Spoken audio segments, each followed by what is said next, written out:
the Talk to Ya Talk Show. Ladies and gentlemen, prepare yourselves for the Talk to Ya Talk Show!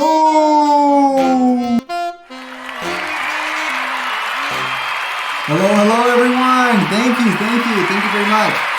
Thank you, guys, thank you. Well, welcome back to the Talk to You Talk Show, where tonight we'll be interviewing two famous Americans who have just came back from the dead to talk to us right now. Yup. Yeah, guys. Introducing Fredrick Douglass and Horace Mann. Wow. What an honor to be meeting the both of you today.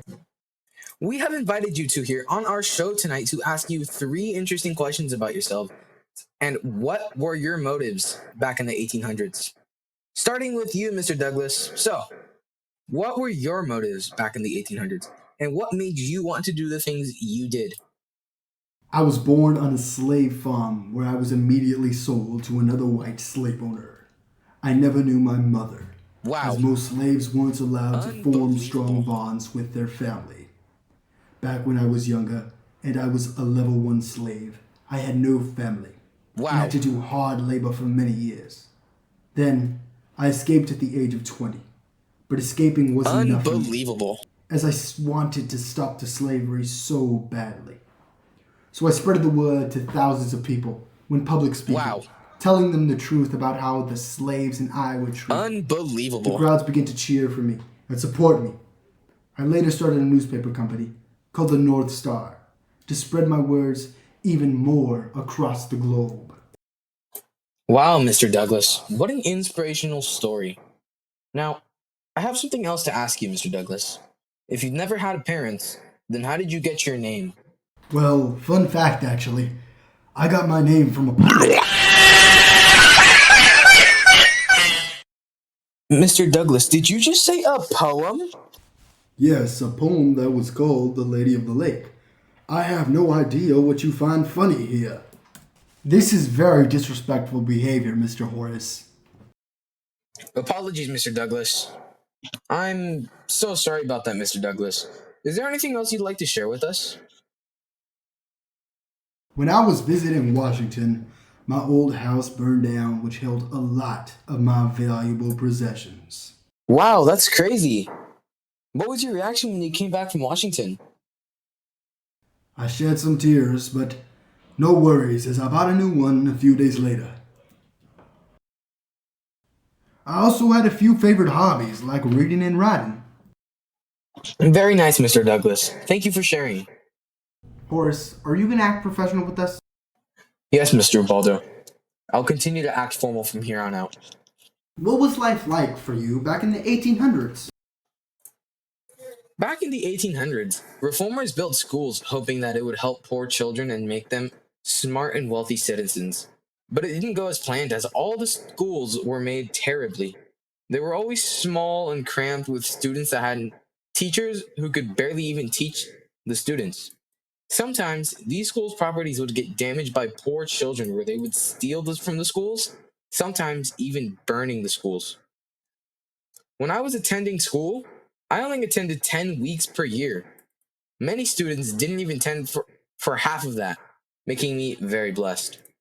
When I was out of school, I had to work with my 12 brothers and sisters on my family's farming field, which was very tiring because I was the eldest, meaning I had to work the hardest, late at night. After working, I would read by candlesticks, trying to learn as much as possible because I had a massive desire in education. And suddenly, one day, something snapped. I soon realized that all the teachers do is hand us a friggin' packet, yo. And I was like, can we just talk about the history of the world? Because all the kids in my days were like, Bro, that's so true. Like, get this. Some kids don't learn like that because some of them need to learn face to face with the teacher. And when I told that, she just got mad because I was the one spitting facts. If you want a kid to come to school and be excited, you gotta touch their freaking heart, yo. This is my country and my nation. And I wanted teachers all around America to teach students face to face. Yeah! Teaching like how you explained is starting to fade. We need to bring it back before it gets too low and before it tapers. What were your motives back then, bro? Well, you see, I wanted to make more public schools available to kids, so they're not just being handed friggin' packets, yo. So I became the state supervisor of education and told people if we should make public schools. Later on, after they thought about it, they voted to pay higher taxes so public schools can be built and teachers can get a higher pay. A lot of these things and ideas were inspired by a trip I once took.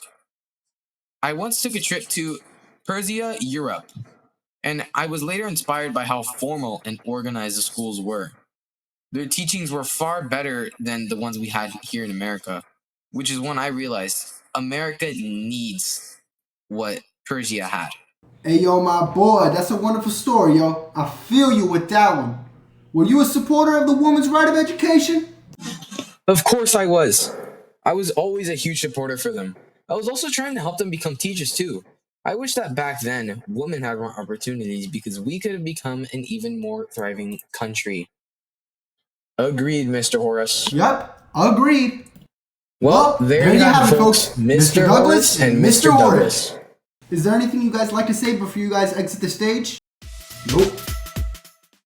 Thank you, ladies and gentlemen. We'll see you next time on the Talk to You Talk Show.